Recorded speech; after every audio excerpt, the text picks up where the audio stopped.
First of all of you are very welcome to our channel, The Physics Hero. আজকে আমরা নিয়ে চলে এলাম তোমাদের প্রতীক্ষার অবসান ঘটিয়ে মডেল কোশ্চেন পেপার 4 এর সলিউশন।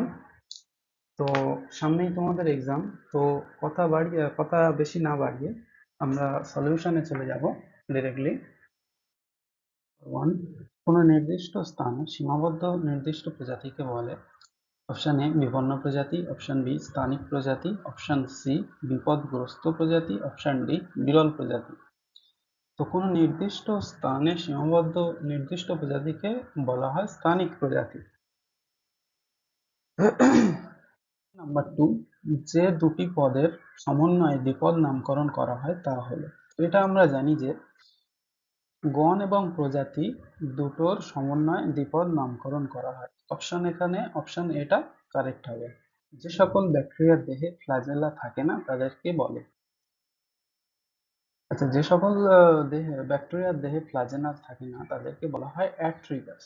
আচ্ছা, অপশন এতে যেটা রয়েছে অ্যাম্ফিট্রিগাস। অ্যাম্ফিট্রিগাসটা কি?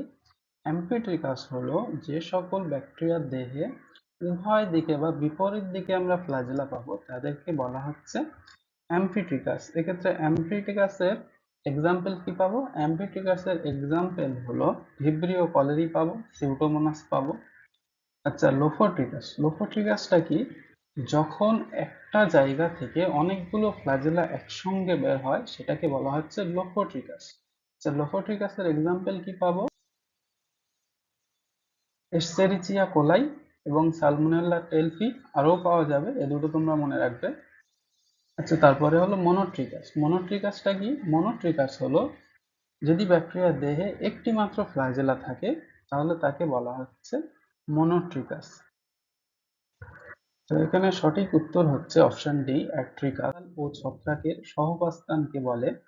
Option A mycorrhiza, option B slime mould, option C lichen, option D mushroom. তোমরা যদি আগের মডেল কোশ্চেন পেপার গুলো সলভ করে থাকো তো তোমরা এই কোশ্চেনের উত্তর দিতে পারবে খুব সহজেই।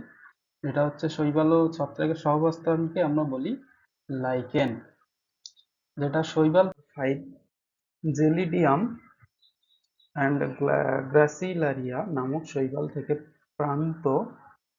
প্রাপ্ত হবে। এটা অর্থনৈতিকভাবে গুরুত্বপূর্ণ উপাদানটি হলো option A carrageenan, option B algin, option C agar, option D কোনোটিই নয়।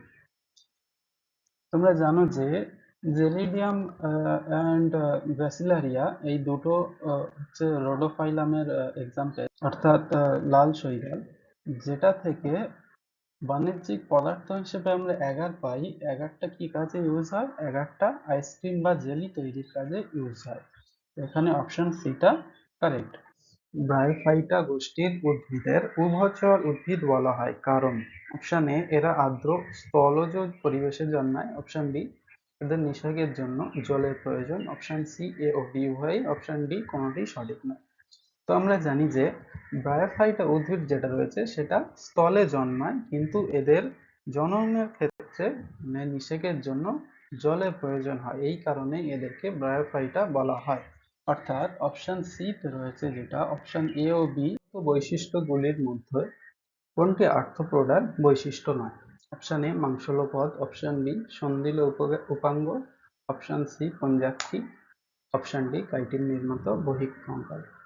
Option A মাংসলপদ। আচ্ছা, মাংসলপদ যদি আমরা দেখি তো এটা আর্থ্রোপোডার তো বৈশিষ্ট্য নয়, তো এই বৈশিষ্ট্য আমরা কার মধ্যে পাবো? এই বৈশিষ্ট্যটা আমরা পাবো মোলাস্কা পর্বের প্রাণীর মধ্যে। তো অপশন এটা রয়েছে আপনার বৈশিষ্ট্যগুলির মধ্যে কোন বৈশিষ্ট্যটি সকল কর্ডাটা পর্বভুক্ত প্রাণীদের বৈশিষ্ট্য নয়? অপশন এ জীবনের যে কোনো দশায় নোটোকর্ডের উপস্থিতি, অপশন বি সিলোমের উপস্থিতি, অপশন সি গলবিলীয় ফুলকা ছিদ্রের উপস্থিতি, অপশন ডি মধ্যছদার উপস্থিতি। তো আমরা যদি একটা কর্ডাটা পর্বে প্রাণীদের বৈশিষ্ট্য দেখি তো আমরা প্রথমে জীবনের যে কোনো দশায় নোটোকর্ডের উপস্থিতি পাবো, অপশন বি সিলোমের উপস্থিতি, সিলোম তো কর্ডাটা ভুক্ত প্রাণীদের থাকবে, অপশন সি গলবিলীয় ফুলকা ছিদ্রে, এটাও তো থাকবে কর্ডাটা, অপশন ডি মধ্যছদার উপস্থিতি। অর্থাৎ মধ্যচ্ছদা মানে হচ্ছে ডায়াফ্রাম, যেটা আমরা লিখিত ফুলের মধ্যে কোন দলটি এক প্রতিসম। আচ্ছা, এখানে এক্সাম্পল দেওয়া রয়েছে এক প্রতিসম কোন ফুলগুলো, সেটা আমাদেরকে বলতে হবে। এক প্রতিসম ফুল বলতে কি বোঝায়?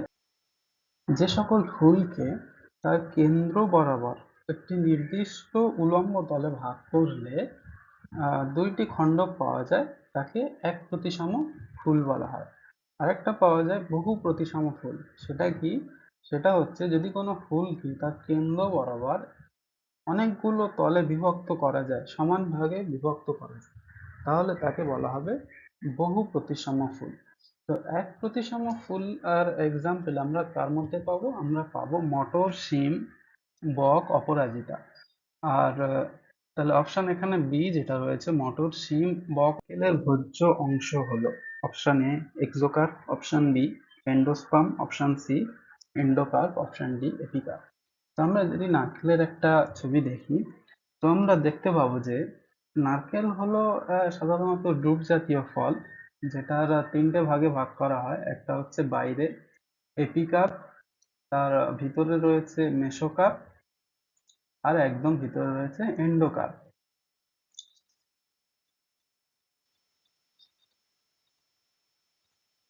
তো নারকেলের যদি আমরা দেখি যে এই বাইরের অংশটা, সেটা কি? এটা হলো পেরিকার্প, সরি এটা হলো এপিকার্প। অ্যাকচুয়ালি পেরিকার্প, পেরিকার্পকে দুটো ভাগে ভাগ করা হয়, একটা হচ্ছে এপিকার্প আর একটা হচ্ছে মেসোকার্প। আর এই যে ফ্লেশি পার্টটা রয়েছে এইটা হচ্ছে মেসোকার্প। আর এই যে নারকেলের যে আমরা খোলাটা দেখতে পাই, যে নারকেলের মালা, এইটা হলো এন্ডোকার্প। তাহলে যে অংশটা খাই এটা কি হবে? এইটা আমরা খাই, এটা হচ্ছে এন্ডোস্পার্ম। তো সঠিক উত্তর কোনটা হবে? সঠিক উত্তর হবে কোশ্চেন নাম্বার 11, স্থায়ী বৃতি কোন গোত্রের বৈশিষ্ট্য? Option A Solanaceae, option B Malvaceae, option C Liliaceae, option D Poaceae. তো আমরা যদি স্থায়ী বৃতি দেখতে পাওয়া যায় অপশন এ সোলানেসি গ্রুপের মধ্যে। এটা তোমরা মনে রাখবে, সোলানেসি গ্রুপের মধ্যে শুধুমাত্র স্থায়ী বৃতি দেখা যায়। নাম্বার 12, মৃদগত কন্দ দেখা যায় প্রদত্ত কোন গোত্রে? Option A Poaceae, option B Liliaceae, option C Fabaceae, option D Asteraceae. তো মৃদগত কন্দ যেটা আমরা দেখতে পাবো লিলিয়াসি গোত্রের মধ্যে। তো অপশন এখানে বি কারেক্ট হবে। নাম্বার 13, কোনটি একটি মৃত সরল স্থায়ী কলা? Option A collenchyma, option B parenchyma, option C sclerenchyma, option D chlorenchyma. তো তোমরা যদি আগের মডেল পেপারগুলো সলভ করে থাকো, তো তোমরা এটা সহজেই পেরে যাবে যে আমরা মৃত স্থায়ী কলা দেখতে পাই স্ক্লেরেনকাইমা কলার মধ্যে। তো এখানে অপশন সিটা উত্তর হবে। কোশ্চেন নাম্বার 14, ফ্লোয়েমের সজীব উপাদান হলো? Option A phloem parenchyma, option B সিগনল, অপশন ডি সঙ্গীকোষ, অপশন ডি সবকটি। তোমরা যদি দেখি যে ফ্লোয়েমের সজীব উপাদান, অপশন এ ফ্লোয়েম প্যারেনকাইমা, এটা সজীব কোষ, অপশন সি সঙ্গীকোষ, এটাও সজীব। তো তোমাদের ডাউট থাকতে পারে সিগনল নিয়ে। সিগনল অ্যাকচুয়ালি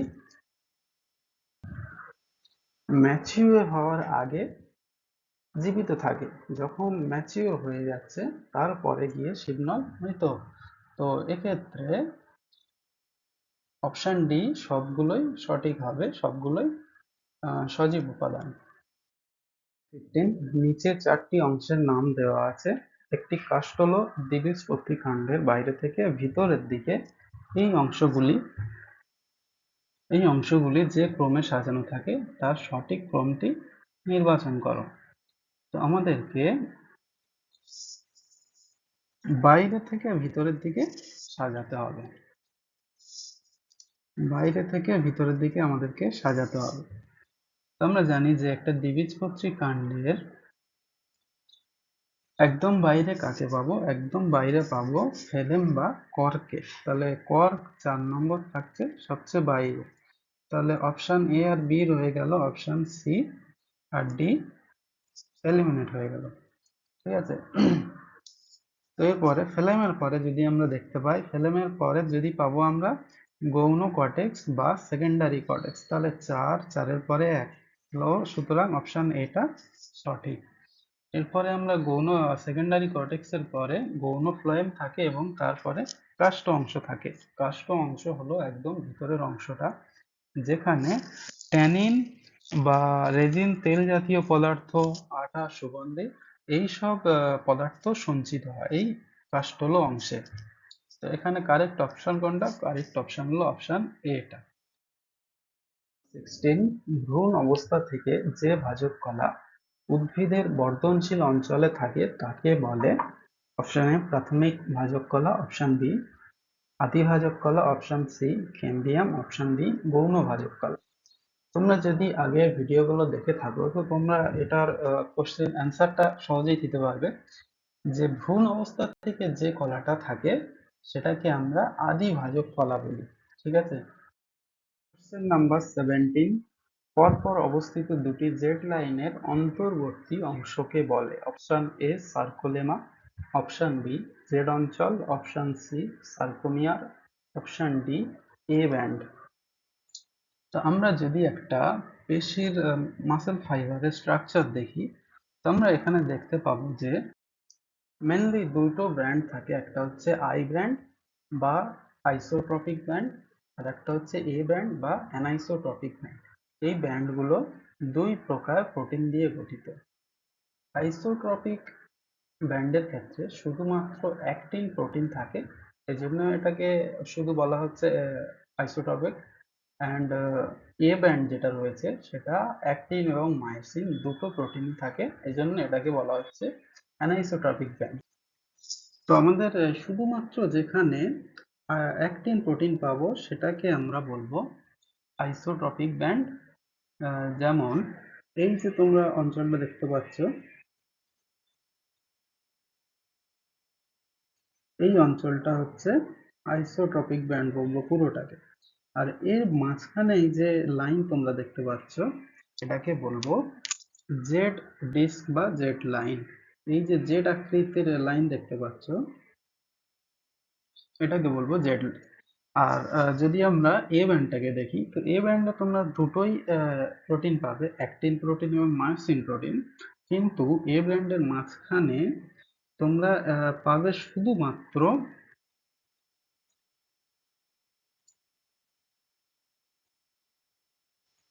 শুধুমাত্র অ্যাক্টিন প্রোটিনটা দেখতে পাবে বা অ্যাক্টিন ফিলামেন্ট দেখতে পাবে।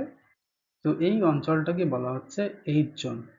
তো আজকে আমাদের যে কোশ্চেন রয়েছে, পরপর অবস্থিত দুটি লাইনের মধ্যবর্তী অংশকে বলে? আচ্ছা, মধ্যবর্তী দুটো, আমরা যদি দুটো জেড লাইন দেখতে পাই, এই একটা জেড লাইন আর এই একটা জেড লাইন, তো এই দুটোর মধ্যবর্তী অংশকে কি বলবো আমরা? এই দুটোকে মধ্যবর্তী অংশকে বলবো সার্কোমিয়া। সার্কোলেমাটা কি? সার্কোলেমা হলো এই যে মাসেল ফাইবার রয়েছে এর যে আবরণ রয়েছে, এই আবরণটাকে বলা হয় মাসেল সার্কোলেমা। কোশ্চেন নাম্বার 18, কোন ধরনের প্রাণী কলায় ভিত্তি পর্দা থাকে? অপশন এ যোগ কলা, অপশন বি আবরণী কলা, অপশন সি পেশী কলা, অপশন ডি স্নায়ু কলা। তো আমরা যদি আবরণী কলা দেখি, তো আবরণী কলায় আমরা ভিত্তি পর্দা দেখতে পাবো। কোশ্চেন নাম্বার 19, কোন ধরনের ব্যাঙের স্বরথলি উপস্থিত থাকে? অপশন এ স্ত্রী ব্যাঙে, অপশন বি পুরুষ ব্যাঙে, অপশন সি উভয় প্রকার ব্যাঙে, অপশন ডি কোনো প্রকার ব্যাঙেই নয়। তো আমরা স্বরথলি কোন ব্যাঙে দেখতে পাবো? আমরা স্বরথলি দেখতে পাবো পুরুষ ব্যাঙের মধ্যে। কোশ্চেন নাম্বার 20, ব্যাঙের দেহে উপস্থিত ক্রেনিয়াল নার্ভের সংখ্যা হলো? আচ্ছা, ব্যাঙের দেহে ক্রেনিয়াল নার্ভ থাকে অপশন এ 12 জোড়া, অপশন বি 11 জোড়া, অপশন সি 10 জোড়া, অপশন ডি 8 জোড়া। তো আমরা জানি যে ব্যাঙের ক্রেনিয়াল নার্ভের সংখ্যা হলো 10 জোড়া। নাম্বার 21, সঠিক জোড়টি নির্বাচন করো। Option A plasma membrane cellulose নির্মিত, option B mitochondria thylakoid, option C chloroplast cristae, option D Golgi body cisternae. তো এখানে আমাদের সঠিক ম্যাচ করতে হবে। Option A plasma membrane cellulose নির্মিত। তো আমরা জানি প্লাজমা মেমব্রেন হলো লিপিড প্রোটিন লিপিড দিয়ে গঠিত, সুতরাং সেলুলোজ দিয়ে নির্মিত নয়। সুতরাং অপশন এটা ভুল হচ্ছে। অপশন বি তে রয়েছে মাইটোকন্ড্রিয়া থাইলাকয়েড। তো আমরা মাইটোকন্ড্রিয়াতে সৃষ্টি দেখতে পাই। থাইলাকয়েড কোথায় দেখতে পাই? থাইলাকয়েড দেখতে পাই ক্লোরোপ্লাস্টে। অপশন সিটাও ভুল। অপশন ডি তে রয়েছে গলগি বডি সিস্টার্নি। সিস্টার্নিটা কি? সিস্টার্নিটা হলো গলগি বডি অনেকগুলো সিস্টার্নি দিয়ে গঠিত হয়, এই প্রত্যেকটাকে আমরা সিস্টার্নি বলবো। এই যতগুলো এই গঠন হয়েছে এইগুলোকে আমরা সিস্টার্নি বলা হয়। তো সিস্টার্নি দুটো ফেজ রয়েছে, একটা হচ্ছে কনভেক্স ফেজ আর একটা হচ্ছে কনকেভ ফেজ। আমরা এই পার্টটাকে বলবো কনভেক্স ফেজ বা ফর্মিং ফেজ, আর এই পার্টটাকে বলবো কনকেভ ফেজ বা ম্যাচিউরিং ফেজ। তো এখানে অপশন ডিটা সঠিক। নাম্বার 22, উদ্ভিদ কোষের ক্ষেত্রে কোন বক্তব্যটি সঠিক নয়? অপশন এ কোষে কোষ প্রাচীর উপস্থিত। অপশন বি কোষে প্লাস্টিড থাকে। অপশন সি কোষে একটি বৃহৎ কোষ গহ্বর থাকে। অপশন ডি কোষে লাইসোজোম থাকে। তো আমরা যদি দেখি যে অপশন এ কোষে কোষ প্রাচীর থাকে, তো উদ্ভিদ কোষের মধ্যে আমরা কোষ প্রাচীর দেখতে পাবো, এটা ঠিক আছে। অপশন বি কোষে প্লাস্টিড থাকে, তো উদ্ভিদ কোষে আমরা প্লাস্টিডও দেখতে পাবো। অপশন সি কোষে একটি বৃহৎ কোষ গহ্বর থাকে। আচ্ছা, আমরা জানি যে উদ্ভিদ কোষে বড় আকারে কোষ গহ্বর বা সেল ভ্যাকিউল থাকে, যেটা প্রাণী কোষে ছোট থাকে। আর অপশন ডি কোষে লাইসোজোম থাকে। আচ্ছা, লাইসোজোমটা শুধুমাত্র আমরা প্রাণী কোষেই দেখতে পাবো। তাহলে এখানে কোন বক্তব্যটি সঠিক নয়? অপশন ডি কোষে লাইসোজোম থাকে, এইটা সঠিক নয়। কোশ্চেন নাম্বার 23, একটি পর্দাবিহীন কোষীয় অঙ্গাণু হলো option A centrosome, option B ribosome, option C lysosome, option D A ও বি উভয়। তো আমরা যদি দেখি যে অপশনে সেন্ট্রোজোম, সেন্ট্রোজোম হলো পর্দাবিহীন কোষীয় অঙ্গাণু, তার সঙ্গে রাইবোজোমও পর্দাবিহীন কোষীয় অঙ্গাণু। এই দুটোর কোষীয় অঙ্গাণু বা সেল মেমব্রেন থাকে না। অপশন সি লাইসোজোম, লাইসোজোমের ক্ষেত্রে আমরা সেল মেমব্রেন দেখতে পাই। তো এখানে অপশন কোনটা ঠিক হবে? অপশন এ ও B, option D, option A ও বি উভয় পর্দাবিহীন কোষীয় অঙ্গাণু। কোশ্চেন নাম্বার 24, কোন কোষ অঙ্গাণু প্রোক্যারিওটিক ও ইউক্যারিওটিক উভয় প্রকার কোষে পাওয়া যায়? Option A centrosome, option B mitochondria, option C lysosome, option D ribosome. তো আমরা যদি দেখি যে সেন্ট্রোজোম, মাইটোকন্ড্রিয়া এবং লাইসোজোম এই তিনটে ইউক্যারিওটিক কোষে শুধুমাত্র পাওয়া যায়। আর রাইবোজোম, যে শুধুমাত্র রাইবোজোমই হলো এমন একটা সেল অর্গানেল যেটা শুধুমাত্র প্রোক্যারিওটিক এবং ইউক্যারিওট দুটো কোষেই পাওয়া যায়। তো এখানে অপশন ডিটা উত্তর। নাম্বার 25, ডান স্তম্ভ বাম স্তম্ভ দেওয়া রয়েছে, আমাদেরকে সাজাতে হবে। তো আমরা যদি দেখি যে অপশন 1 নম্বরে দেওয়া হয়েছে প্রোটিন, 2 নম্বরে লিপিড। তো আমরা জানি যে প্রোটিন সিনথেসিস করে রাফ এন্ডোপ্লাজমিক রেটিকুলাম এবং লিপিড সিনথেসিস করে স্মুথ এন্ডোপ্লাজমিক রেটিকুলাম। তো 1-4 আমরা যদি দেখি অপশন, তাহলে এটা হয়ে গেল, এ আর ডি এলিমিনেট হয়ে গেল, থেকে গেল বি আর সি তে। 1-এর ডি আর 2-এর এ, তো অপশন সিটা কারেক্ট হবে। তো এরপরে যদি আমরা কনফার্মেশনের জন্য পরের অপশনগুলো দেখি, তো গ্লাইকোপ্রোটিন কি? গ্লাইকোপ্রোটিন হচ্ছে কার কাজ? গলগি বডি, আমরা জানি গলগি বডি গ্লাইকোপ্রোটিন এবং গ্লাইকোলিপিড সিনথেসিস করে বা সংশ্লেষ করে। এবং অপশন 4 হাইড্রোলাইটিক উৎসেচক, আমরা জানি যে লাইসোজোম সকল প্রকার হাইড্রোলাইটিক এনজাইম সিক্রেট করে। তো এখানে অপশন সিটা হচ্ছে কারেক্ট। 26, দুটি অ্যামাইনো অ্যাসিডের মধ্যে গঠিত বন্ধনীকে বলে? অপশন এ পেপটাইড বন্ধনী, অপশন বি হাইড্রোজেন বন্ধনী, অপশন সি গ্লাইকোসাইডিক বন্ধনী, অপশন ডি স্টার বন্ধনী। তোমরা দুটো অ্যামাইনো অ্যাসিডের মধ্যে গঠিত বন্ধনীকে পেপটাইড বন্ধনী বলে। পেপটাইড বন্ধনীটা যদি আমরা দেখি যে দুটো অ্যামাইনো অ্যাসিড, আমরা অ্যামাইনো অ্যাসিড 1 নম্বর অ্যামাইনো অ্যাসিড 2 নম্বর দুটো অ্যামাইনো অ্যাসিড নিলাম, তাদেরকে যদি যুক্ত করি তো আমরা পাবো এই যে এখানে এদের মাঝে এখানে এই কার্বনটা এবং এই কার্বনটা নাইট্রোজেনের, এখান থেকে এখনো অক্সিজেন আর হাইড্রোজেন বেরিয়ে, আর এই কার্বন থেকে এখনো হাইড্রোজেন বেরিয়ে এখান থেকে জল উৎপন্ন হচ্ছে এবং এই কার্বন আর নাইট্রোজেন সরাসরি যুক্ত হয়ে যাচ্ছে এবং এই বন্ডটাকে বলছি আমরা পেপটাইড বন্ড, যেটা এখানে তোমরা দেখতে পাবে এটা হচ্ছে পেপটাইড বন্ড। আচ্ছা, তো এখানে উত্তর হবে পেপটাইড বন্ধনী। হাইড্রোজেন বন্ড, হাইড্রোজেন বন্ডটা কি? হাইড্রোজেন বন্ড, হাইড্রোজেন বন্ডটা কি আমরা জলের কণার মধ্যে দেখতে পাবো। হাইড্রোজেন বন্ডটা কিভাবে বানাচ্ছে, জলের কণাগুলোর এই একটা H2O এবং এই একটা H2O, এই দুটো H2 এর হাইড্রোজেন এবং অক্সিজেন, অক্সিজেনের এখানে লোন পেয়ার রয়েছে এবং হাইড্রোজেনের এই দুজনের মধ্যে যে বন্ডটা হচ্ছে এটাকে বলবো আমরা হাইড্রোজেন বন্ড।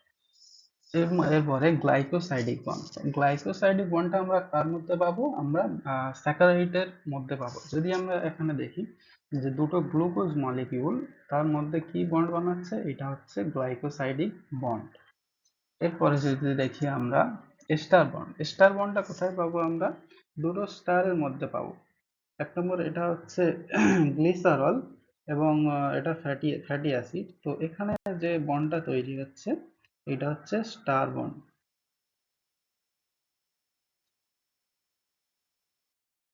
7, এখানে আমাদের দুটো বিবৃতি দেওয়া আছে, বিবৃতি দুটো সঠিক না ভুল এটা আমাদেরকে বলতে হবে। তো 1 নম্বর বিবৃতি যদি আমরা দেখি, সহ উৎসেচক বা ধাতব আয়ন উৎসেচক প্রোটিনের সঙ্গে যুক্ত হলে তাকে প্রস্থেটিক গ্রুপ বলে। তো আমরা জানি যে কোফ্যাক্টর বা কোএনজাইম এবং ধাতব আয়ন এগুলো হচ্ছে নন প্রোটিন পার্ট, প্রস্থেটিক গ্রুপও নন প্রোটিন পার্ট। সুতরাং অপশন বিবৃতি এটাও ভুল। যদি 2 নম্বর বিবৃতি দেখি, প্রস্থেটিক গ্রুপ সমন্বিত একটি সম্পূর্ণ সক্রিয় অনুঘটন ক্রিয়া সম্পন্নকারী উৎসেচককে অ্যাপোএনজাইম বলে।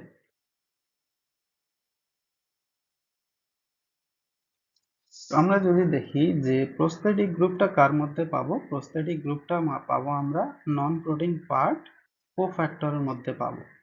আর অ্যাপোজাইমটা কি, অ্যাপোজাইমটা হচ্ছে প্রোটিন পার্ট। সুতরাং বিবৃতি দুইটাও ভুল। তাহলে এখানে কোনটা পাবো আমরা সঠিক, অপশন সি অফ বিবৃতি 1 এবং বিবৃতি 2 দুটোই ভুল। কোশ্চেন নাম্বার 28, ফ্যাটে দ্রাব্য ভিটামিন হলো option A vitamin E, option B vitamin A, option C vitamin D, option D সবগুলো। তো আমরা জানি যে ফ্যাটে দ্রাব্য ভিটামিন, ফ্যাটে দ্রাব্য কি কি vitamin, vitamin A D E K, এই চারটে হলো ফ্যাটে দ্রাব্য ভিটামিন। এবং জলে দ্রাব্য ভিটামিন কি কি আছে, জলে দ্রাব্য হলো ভিটামিন বি এবং সি। তো এখানে ফ্যাটে দ্রাব্য ভিটামিন সবগুলোই, তাহলে অপশন ডি উত্তর। কোশ্চেন নাম্বার 29, প্রদত্ত কোন উৎসেচকটি হলো এক প্রকার RNA enzyme, option A ribozyme, option B oxidoreductase, option C pepsin, option D ligase. তো তোমরা যদি আগের কোশ্চেনের সলিউশন গুলো করে থাকো তো তোমরা দেখতে পাবে যে আরএনএ এনজাইম কি, আরএনএ এনজাইম হলো অপশন এ রাইবোজাইম, রাইবোজাইম হলো আরএনএ এনজাইম। তো এখানে লাইগেজ যেটা রয়েছে, লাইগেজ কি করে, দুটো মলিকিউলকে জোড়া লাগানোর কাজ করে। তো এটাকে বলা হয় মলিকিউলার গ্লু। অপশন বি অক্সিডো রিডাকটেজ, অক্সিডো রিডাকটেজ কি করে, অক্সিডো রিডাকটেজ হলো জারণের কাজ করে আর কি। অপশন সি যেটা রয়েছে পেপসিন, এটা আমাদের ডাইজেশনে হেল্প করে। তো এখানে অপশন কোনটা কারেক্ট হবে, অপশন এ রাইবোজাইম হলো আরএনএ এনজাইম। কোশ্চেন নাম্বার 30, একটি ডিএনএ অণুতে 20% থাইমিন থাকলে কত শতাংশ সাইটোসিন থাকবে? আচ্ছা, এই কোশ্চেনটা তোমরা ভালো করে দেখবে যে আমরা জানি যে চারগফের রুল অনুযায়ী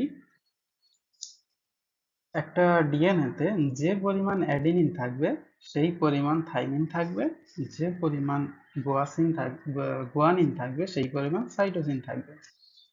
তো এখানে বলা রয়েছে 20% থাইমিন, তাহলে 20% যদি থাইমিন থাকে তাহলে আমরা 20%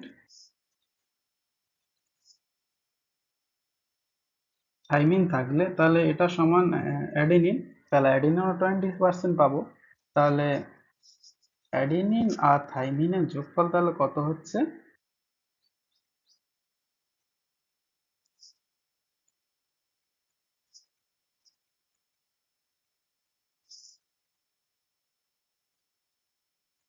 %40। এরপরে যদি দেখি আমরা যে তাহলে আমরা জানি যে চারগফের রুল থেকে অ্যাডিনিন আর গুয়ানিনের যোগফল সমান থাইমিন আর সাইটোসিন। তো পুরোটা যদি 100% হয় তাহলে অ্যাডিনিন আর থাইমিন 40% কভার করছে, তো বাকি গুয়ানিন আর সাইটোসিন মিলে কত থাকবে? 60%। তাহলে এই দুটো মিলিয়ে 60%। এখন আমরা কি জানি? আমরা জানি যে গুয়ানিন আর সাইটোসিন দুটো সেম পরিমাণ থাকে, তাহলে গুয়ানিন কত থাকবে? গুয়ানিন সমান সাইটোসিন দুটো সেম, তাহলে 60 কে ভাগ করলে কি হবে? এটা হয়ে যাবে 30%। তাহলে অপশন এখানে কোনটা হবে? Option D, 30%।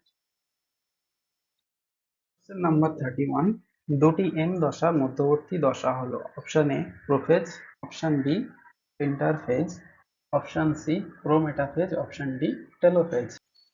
ওটা একদম সহজ কোশ্চেন। তো তোমরা জানো কি এটা? দুটো দশার মধ্যবর্তী দশাকে কি বলে? ইন্টারফেজ। প্রোফেজটা কি? প্রোফেজ হলো এন দশার প্রথম স্টেজ প্রোফেজ। প্রোফেজ এবং মেটাফেজের মধ্যবর্তী ইন্টারমিডিয়েট দশাটাকে বলা হয় প্রোমেটাফেজ। আর টেলোফেজটা কি? টেলোফেজটা হলো এন দশার লাস্ট স্টেজ। নাম্বার 32, কোনো কোষের ডিপ্লয়েড ক্রোমোজোম সংখ্যা 2n সমান 30 হলে ওই কোষে মিয়োসিস বিভাজনে উৎপন্ন অপত্য কোষের ক্রোমোজোম সংখ্যা কত হবে? তো এখানে দেওয়া আছে যে 2n সমান 30, আর আমরা জানি যে মিয়োসিস বিভাজনের ফলে অপত্য কোষে ক্রোমোজোম সংখ্যা অর্ধেক হয়ে যায়, এবং এটাও আমরা জানি যে অপত্য কোষে আমরা দেখেছিলাম যে এম দশায় না, ইন্টারফেজ দশার এস দশায় ক্রোমোজোম সংখ্যা, মানে ক্রোমোজোম সংখ্যা নয়, ক্রোমোজোম কন্টেন্ট মানে ক্রোমোজোমের আয়তন 2c থেকে 4c তে হয়েছিল, মানে ডবল হয়েছিল। আর অপত্য কোষে গিয়ে এটা কি হয়ে যাবে? অপত্য কোষে গিয়ে এটা অর্ধেক হয়ে যাবে। তো 2n টা কি হবে? n হয়ে যাবে, n সমান তাহলে 15 হবে, আর c হয়ে যাবে অ্যামাউন্ট, ডিএনএ অ্যামাউন্ট। তো এখানে অপশন কি হবে? অপশন সি 15 অপত্য কোষে অর্ধেক হয়ে যাবে। কোশ্চেন নাম্বার 33, প্রদত্ত কোন বৈশিষ্ট্যটি লেপটোপ্রোটিন দশার বৈশিষ্ট্য নয়? Option A bouquet stage, option B সরু সুতোর মতো chromosome, option C synizesis, option D synapsis. তো এখানে অপশন এ তে যদি দেখি আমরা বোকে স্টেজ, বোকে স্টেজ লেপটোপ্রোটিন দশার মধ্যে পাওয়া যায়, যেটা ফুলের তোড়ার মতো স্ট্রাকচার গঠন করে। অপশন বি সরু সুতোর মতো ক্রোমোজোম, এটাও আমরা দেখতে পাই লেপটোপ্রোটিন দশার মধ্যে। অপশন সি সাইনেজেসিস, সাইনেজেসিসটাও আমরা লেপটোপ্রোটিন দশার মধ্যে দেখতে পাই। অপশন ডি সাইন্যাপসিস, সাইন্যাপসিসটা আমরা লেপটোপ্রোটিন দশার মধ্যে দেখতে পাই না। সাইন্যাপসিসটা কোন স্টেজে ঘটে? সাইন্যাপসিসটা ঘটে জাইগোটিন উপদশায়। তাহলে এটা কোন দশায়? অপশন কোনটা কারেক্ট হবে? এখানে অপশন ডি সাইন্যাপসিস, যেটা লেপটোডিন দশার মধ্যে দেখতে পাওয়া যায় না। কোশ্চেন নাম্বার 34, একই ক্রোমোজোমে অবস্থিত দুটি জিনের মধ্যে ক্রসিং ওভার ঘটার নির্ভর করে। অপশন এ ক্রোমোজোমের দৈর্ঘ্যের উপর, অপশন বি জিন দুটির কার্যকারিতার উপর, অপশন সি সেন্ট্রোমিয়ারের অবস্থানের উপর, অপশন ডি জিন দুটির মধ্যবর্তী দূরত্বের উপর।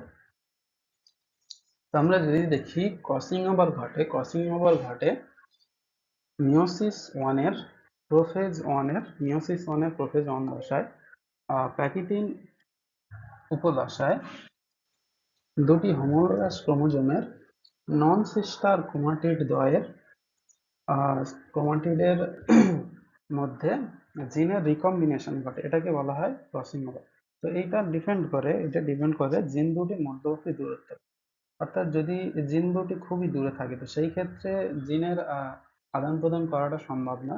তো এই ক্ষেত্রে জিনের দূরত্বের উপর নির্ভর করছে। তো এখানে অপশন ডিটা কারেক্ট হবে। লাস্ট কোশ্চেনে চলে এসেছি, কোশ্চেন নাম্বার 35। একটি আদর্শ কোষচক্রের দশাগুলির সঠিক পর্যায়ক্রমটি হলো, অর্থাৎ আদর্শ কোষচক্রের ইন্টারফেজের সঠিক পর্যায়ক্রমটা বলতে হবে। তো ইন্টারফেজে আমরা জানি প্রথমে ঘটে কি, প্রথমে ঘটে জি1, ঘটে, তারপরে এস দশা ঘটে, তারপরে জি2,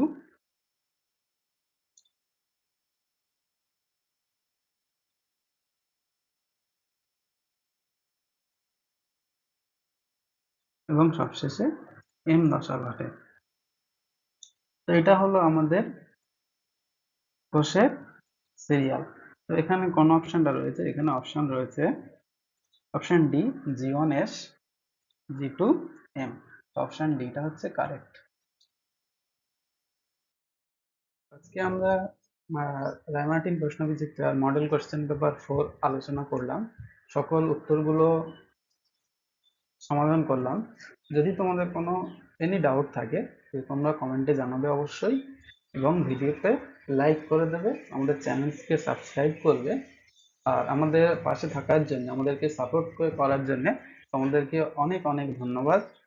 তোমাদের সামনেই এক্সাম রয়েছে, সো টাইম বেশি, সময় যদি নষ্ট না করে রিভিশন করতে থাকো তোমরা।